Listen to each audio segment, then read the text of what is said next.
नमस्कार, मैं नियाज खान। भारत पर कई विदेशी आक्रांताओं ने शासन किया और सब ने अपने देश की कला और संस्कृति की छाप छोड़ी है, जैसे अंग्रेज, फ्रांसीसी, पुर्तगाली और मुगल।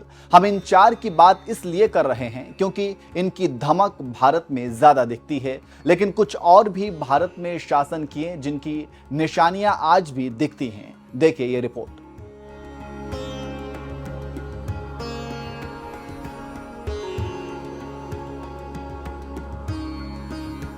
ऐतिहासिक फैक्ट की बात करें तो भारत में मुस्लिम शासन विधिवत तौर पर कुतुबुद्दीन ऐबक के शासनकाल से जाना जाता है और इस शासन को इतिहास में गुलाम वंश के रूप में दर्ज है। इस कालखंड में कई शासक हुए, जैसे रजिया सुल्तान, बलवन खिलजी और तुगलक वंश, लोदी वंश। लेकिन हम बात खिलजी वंश के सबसे दिग्गज शासक अलाउद्दीन खिलजी की बात करेंगे, जिसने दिल्ली में कुतुब मीनार के सामने घोड़े की नाल के आकार का अलाई दरवाजा बनाया।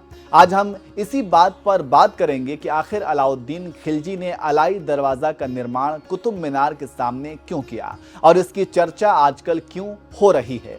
तो हम बताते चले कि दिल्ली में G20 बैठक होने वाली है। ऐसे में मेहमानों को अपनी धरोहर दिखाने के लिए केंद्र सरकार इस पर काम कर रही है और उन्हीं में से एक है अलाई दरवाजा। इतिहासकारों की माने तो घोड़े की नाल जैसी आकृति वाले अलाई दरवाजे की बेहद रोचक कहानी है। इतिहासकार कहते हैं कि अलाउद्दीन खिलजी 4 अलाई दरवाजा बनवाना चाहता था, लेकिन कुछ ऐसा हुआ कि उसका सपना पूरा नहीं हो सका। ASI के अधिकारियों की माने तो 1311 में खिलजी वंश के सुल्तान अलाउद्दीन खिलजी ने कुतुबे इस्लाम परिसर में अलाई दरवाजे का निर्माण करवाया था। इतिहासकारों का कहना है कि यह पहला भारतीय स्मारक माना जाता है जिसका निर्माण इस्लामिक शैली में हुआ है। अलाई दरवाजा अपनी सुंदर नक्काशी और शिलालेख पट्टियों के साथ ही साथ इस्लामी वास्तुकला के सबसे कीमती इमारतों में से एक माना जाता है। तो आप समझ गए होंगे कि क्यों दिल्ली में विदेशी मेहमानों को अलाई दरवाजा दिखाया जा रहा है और क्यों सरकार इस पर काम कर रही है। जानकारी देते चलें कि अलाई दरवाजा सफेद संगमरमर के साथ लाल बलुआ पत्थर से बना है।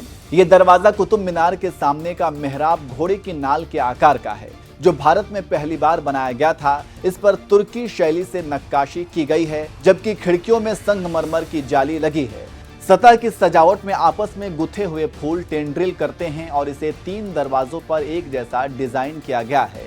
उसके अलावा दरवाजे पर अरबी भाषा में लिखा गया है। इसके अलावा दरवाजे में एक गुंबद है। गुंबद के बाहरी हिस्से पर प्लास्टर कला का प्रयोग किया गया है। अलाई दरवाजे के चारों ओर सुंदर संगमरमर और लाल बलुआ पत्थर की सुंदर नक्काशी की गई है। अलाई दरवाजे के बारे में इतिहासकार लिखते हैं कि अलाई दरवाजे को बनाना आसान नहीं था। इसकी लंबाई 17 मीटर और चौड़ाई करीब 10 मीटर है। अलाई दरवाजा करीब 3 मीटर मोटा है। अलाउद्दीन खिलजी एक नई 4 अलाई दरवाजा बनाना चाहता था, लेकिन 1316 में अलाउद्दीन खिलजी की मौत हो गई, इसलिए केवल एक ही अलाई दरवाजा बन पाया। अलाई दरवाजे को कमल की कलियों की डिजाइन में बनाया गया है। ये कुवैतुल इस्लाम मस्जिद से जोड़ते हैं। मस्जिद में जाने के लिए इसे एंट्री गेट के रूप में इस्तेमाल किया जाता है। अलाई दरवाजा की लंबाई 35 फीट और चौड़ाई 56.5 फीट है। अलाई दरवाजे की छत की ऊंचाई 47 फीट है। पूर्व, पश्चिम और दक्षिण दिशा में दरवाजे के 3 नुकीले कोने हैं जो घोड़े की नाल के आकार में बने हैं। तो आप समझ गए होंगे कि अलाई दरवाजे का निर्माण क्यों किया गया और कैसे। इतिहासकार कहते हैं कि इसे भारत में निर्मित पहला गुंबद माना जाता है, इसलिए ASI अलाई दरवाजे का संरक्षण करेगा। इसके पहले चरण में समय के साथ नष्ट हो चुके लाल बलुआ पत्थरों की नक्काशी को ठीक किया जाएगा। ASI के अधिकारियों की माने अलाई दरवाजे का संरक्षण काम सितंबर के मध्य में शुरू होगा और दिसंबर के मध्य तक पूरा होने की संभावना है। इस प्रोजेक्ट पर 35 लाख रुपए की लागत आने का अनुमान है।